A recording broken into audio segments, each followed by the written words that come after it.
تو حضور کے بالفعل جو آپ کا مشن ہے اس میں شروع میں انذار غالب ہے.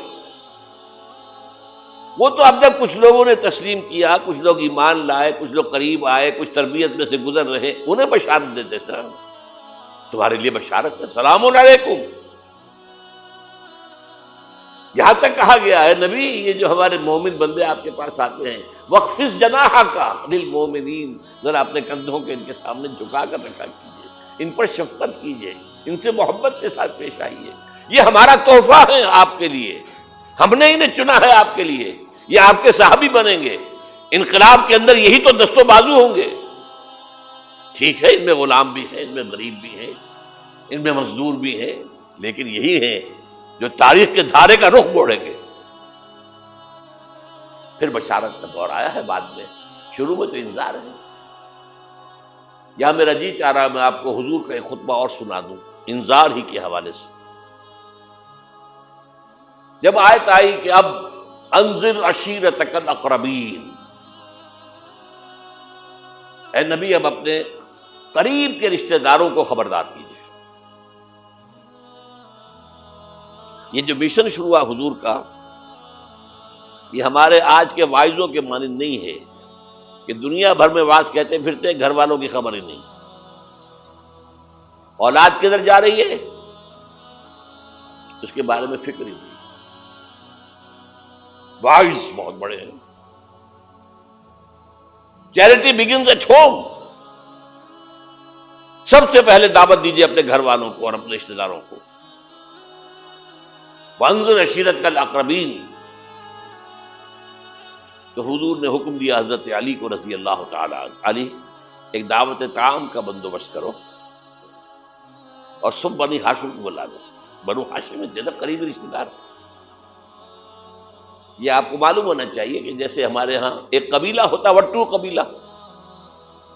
اب وٹو میں مانے کے، لالے کے، شامد کے یہ ہوتے ہیں نا. پھر ان میں خاندان ہوتے ہیں. کوئی شاہ محمد تھا، اس کی اولاد جو ہے وہ شامد کے ہو گئی. لالا کوئی ہوگا لالے کے ہو گئے، مانے کے ہو گئے، لیکن ہے سب وٹو. اسی طرح مکے میں بسنے والے تھے سب قریش. کوئی جو ہے بنو ہاشم، کوئی بنو امیہ، کوئی بنو عدی، کوئی بنو تیم، لیکن سب کے سب کون تھے؟ قریش. اس میں جو گھرانہ تھا جس سے حضور تھے وہ بنو ہاشم تھے. تو اقربین کہا نا اپنے قریبی رشتہ داروں کو. کھانا کھلایا، اس کے بعد آپ کھڑے ہوئے. ابو لہب نے تاڑ لیا کہ ابھی ہمارے سامنے اپنی دعوت رکھیں گے. وہ تو چونکہ ایک دیوار بیچ کا پڑوسی تھا اور دشمن تھا، سگا چچا ہونے کے باوجود بدترین دشمن.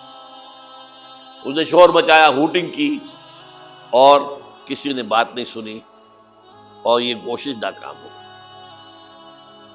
چند دن کا بیچا دے کر آپ نے صلی اللہ علیہ وسلم پھر کہا علی دوبارہ ذرا کھانے کا اہتمام کرو. پھر بلایا، پھر کھانا کھلایا. میں کہا کرتا ہوں کہ اب کچھ شرم آ گئی ہوگی کہ 2 دفعہ روٹی کھا لی ہے تو کم سے کم ان کی بات تو سن لو.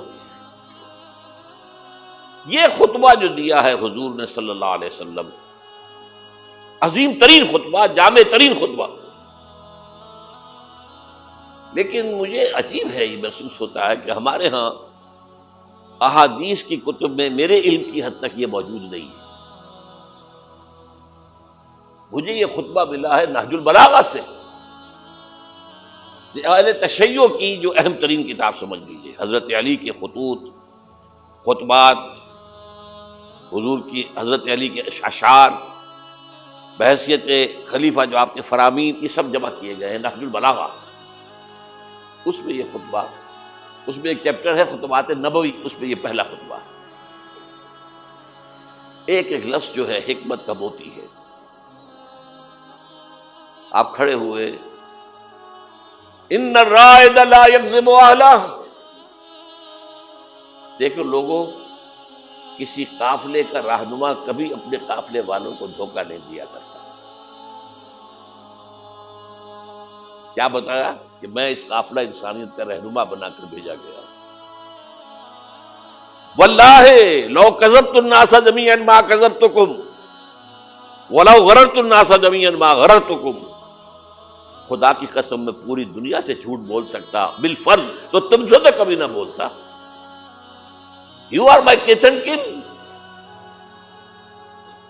اور اگر میں پوری دنیا کو دھوکہ دے سکتا بالفرض تو تمہیں تو کبھی نہ دیتا.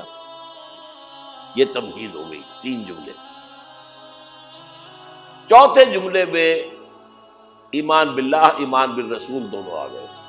واللہ الذی لا الہ الا ہو انی لرسول اللہ الیکم خاصۃ والی الناس کافۃ.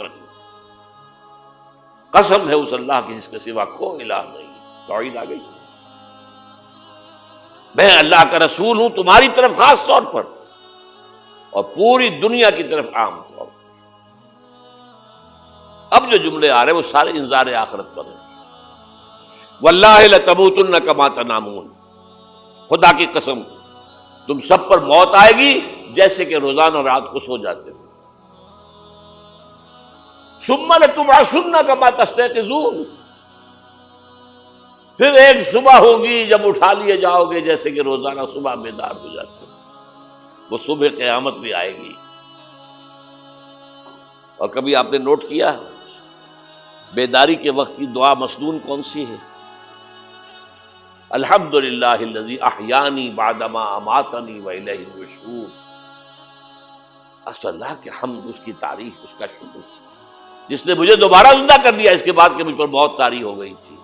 جو شخص روزانہ صبح یہ الفاظ پڑھے گا جب صبح قیامت کو اٹھے گا تو اس کی زبان پر یہ الفاظ آئیں گے کہ نہیں آئیں گے؟ الحمدللہ الذی احیانی بعدما اماتنی والیہ النشور. واللہ لتموتن کما تنامون ثم لتبعثن کما تستيقظون ثم لتحسبن بما تعملون.